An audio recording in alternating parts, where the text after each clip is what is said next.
Бишкек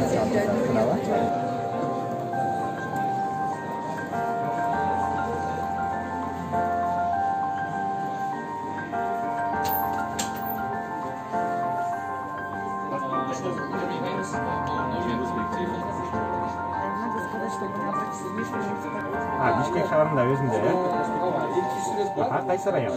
Таких условиях они живут вместе с квартальными, с рандомами, моторизирован положительный код, а МК вообще надо ежедневно координировать. Прям каждый день арбир менеджерге, операторыбыз бар мобильный, үчөөнө чалып, кандай проблема болсо надо снимать. За счет депозитного счета Министерства труда и соцразвития, за счет бюджетных, за счет республиканского бюджета, там и речи быть не может, квартирант, не квартирант, прописка, не прописка.